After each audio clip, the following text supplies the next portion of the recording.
Hi friends! Last time we were reading in our book The Wild Robot by Peter Brown. Our robot had decided that it was in her best interest for survival to become extra friendly and to try and make some friends.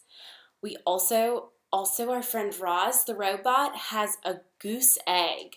So let's read today to find out what happens with her making friends and what happens with this goose egg. Chapter 27, The Gosling. Something was happening inside the goose egg. Tap, tap, tap. Tap, tap, tap. Tap, tap, crunch! A tiny bill poked through the eggshell, peeped once, peep, and then continued crunching away. The hole grew bigger and bigger, and then, like a robot breaking from a crate, the hatchling pulled himself out into the world. He lay quietly in his nest with his eyes closed, surrounded by chips of broken shell. And when his eyes slowly winked open, the very first thing he saw was the robot looking back. "Mama! Mama!" peeped the gosling. "I am not your mother," said the robot. "Mama! Mama! I am not your mother." "Food! Food!" The gosling was hungry. Of course he was. So using her friendliest voice, Roz said, "Would you like to eat, little darling?" "Food!" was the only response.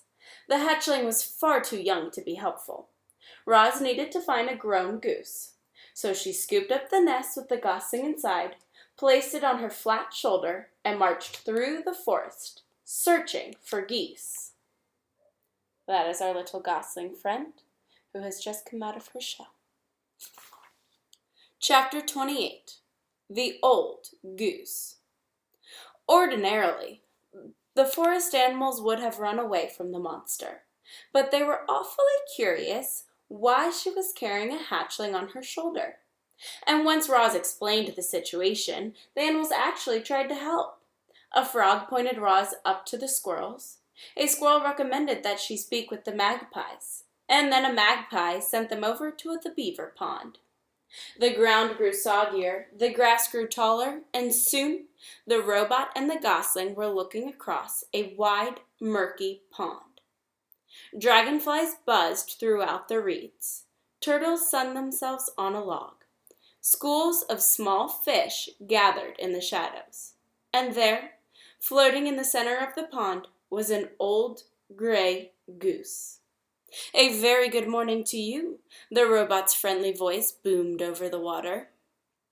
"I have an adorable little gosling with me." The goose just stared. "I am in great need of your assistance," said Roz. "Actually, the gosling is in need of your assistance." The goose didn't move. That's the goose that's not moving. "Food!" peeped the gosling. "Food! Food!" That tiny voice was more than the old goose could bear, and she began gliding across the pond, squawking to the robot. "What are you doing with that hungry hatchling? Where are his parents?" "There was a terrible accident," said Roz. "It was my fault. This gosling is the only survivor." "If there was a terrible accident, why does your voice sound so cheerful?" The goose flapped her wings. "Are you sure you didn't eat her parents?" "I'm sure I did not eat his parents," said Roz, returning to her normal voice. "I do not eat anything, including parents." The goose squinted at the robot. Then she said, "Do you know who his parents were?" "I do not know." "Well, they must have belonged to one of the other flocks on the island, because nobody in my flock is missing." "Will you take the gosling?" asked Roz. "I most certainly will not," squawked the goose. "I can't take in every orphan I see.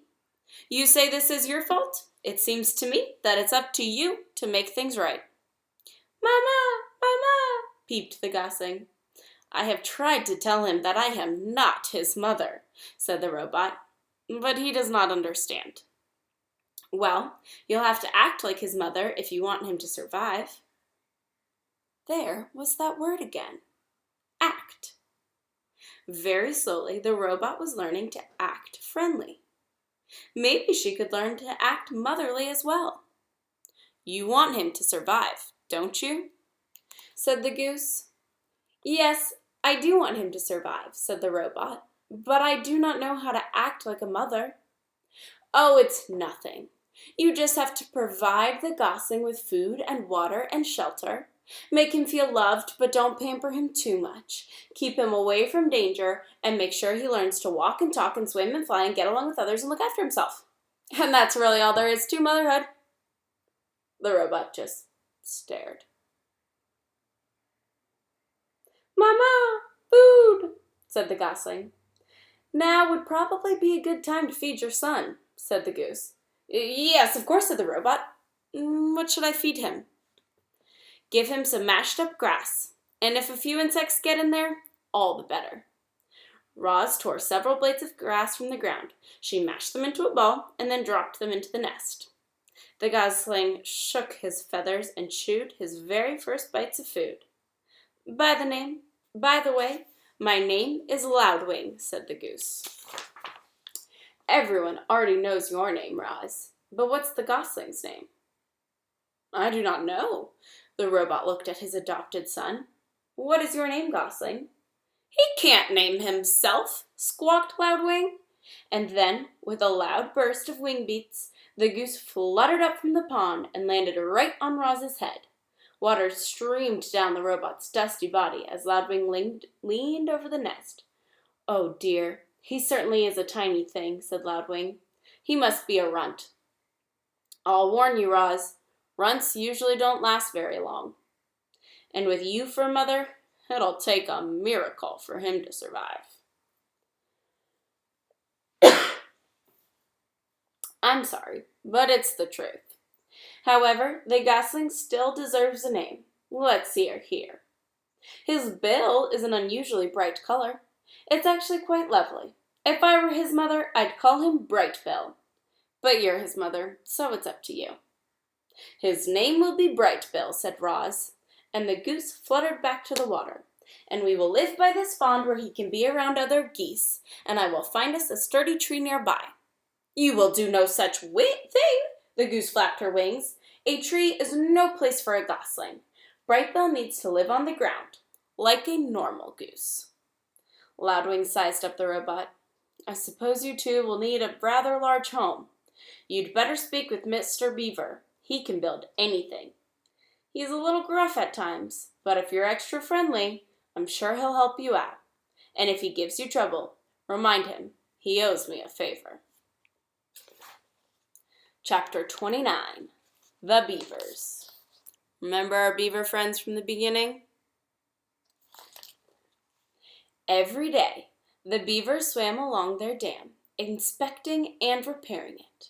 The wall of wood and mud allowed only a trickle of water to pass through, and it had turned a narrow stream into a wide pond that many animals now called home.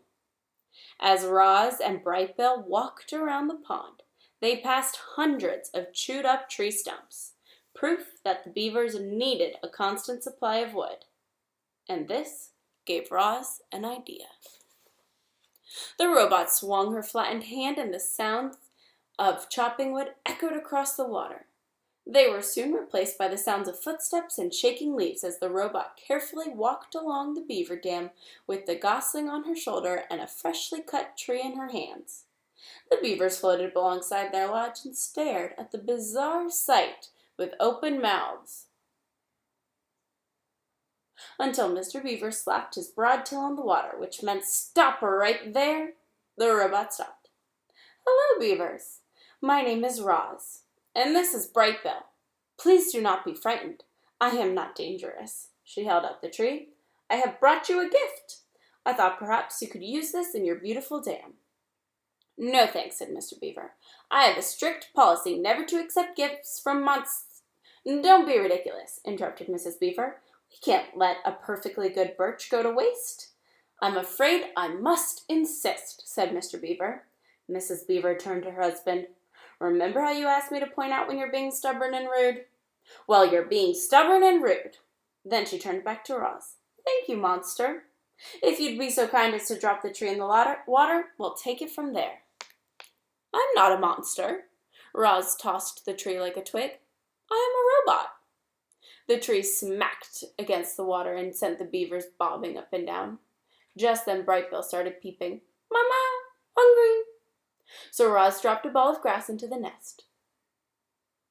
The gosling thinks you're his mother? Came a quiet voice. It was Paddler, Mr. and Mrs. Beaver's son. His real mother is dead, said Roz, so I've adopted him. There was a brief silence. Then Paddler looked up at Roz and said, You're a very good robot to take care of Brightbill. Mr. Beaver sighed. Yes, that is very good of you, Roz, but I don't understand what any of this has to do with us. My son and I need a home, and Loudwing said that you would help us build one. Of course he did, Mr. Beaver muttered to himself. Loudwing gets me out of one lousy jam, and I spend the rest of my days doing her favors. Mrs. Beaver glared at her husband. Sorry, he said, realizing he was being stubborn and rude again. Stay right there, Roz. We need to have a family meeting. The three beavers slipped under the water, and a moment later their muffled voices could be heard inside the lodge. The robot stood on the dam and patiently waited with her son. Mama! Mama! Yes, Brightbill, I am trying to act like a good mother. A ripple, and then Mr. Beaver's head appeared above the water. If you bring us 4 more trees, good healthy ones, maybe I'll have time to help you and the gosling. That is wonderful, said the robot. We will be right back. All right, that is where we are going to end for today.